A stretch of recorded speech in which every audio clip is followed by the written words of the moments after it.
વડોદરાના the chemist and druggist એસોસિએશનની દાજી બ્રહ્મભટ્ટ છાત્રાલય ખાતે ચૂંટણી યોજાઈ હતી.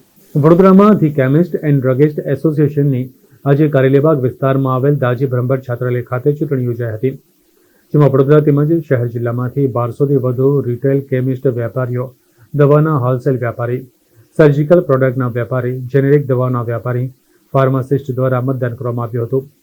મતદારોના પ્રાણ પ્રશ્ન લઈને બંને પક્ષ પ્રગતિ પેનલ તેમજ પરિવર્તન પેનલ દ્વારા મતદારોને રીઝવવાના પ્રયત્નો કરવામાં આવ્યા છે.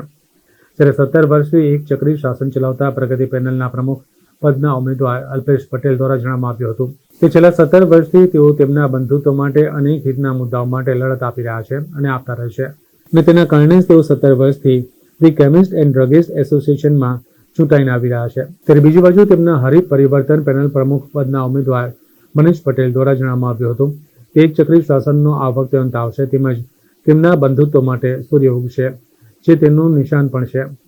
કાળઝાળ ગરમી હોવા છતાં સવારના 9 વાગ્યાથી મોટી સંખ્યામાં the chemist and druggist association ચૂંટણી માટે વડોદરા શહેર જિલ્લામાંથી મતદારો મતદાન કરવા માટે આવી પહોંચ્યા હતા.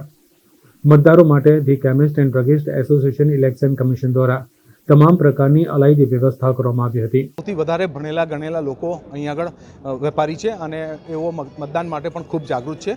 તો અમે અપેક્ષા રાખીએ છીએ કે આટલી ગરમી અને દૂર દૂરથી, કારણ કે વડોદરા જિલ્લો અને છોટાઉદેપુર જિલ્લો પણ આમાં સમાવેશ કરીએ છીએ, તો 1200 જેટલા મતદાર ટોટલ છે, પણ અમે અપેક્ષા છે કે 1000 જેટલા લોકો મતદાન કરશે. જે લોકો અહીંયા અવેલેબલ નથી એ જ લોકો મતદાન નહીં કરે, બાકીના તમામ લોકો અહીંયા મતદાન કરશે. અને 17 વર્ષથી જે રીતે પ્રગતિ પરિવારને સપોર્ટ કર્યો છે, આ વખતે ફરી એકવાર સપોર્ટ કરી અને પુનરાવર્તન કરશે અને ઐતિહાસિક વિજય અપાવશે એવી અમને અપેક્ષા છે.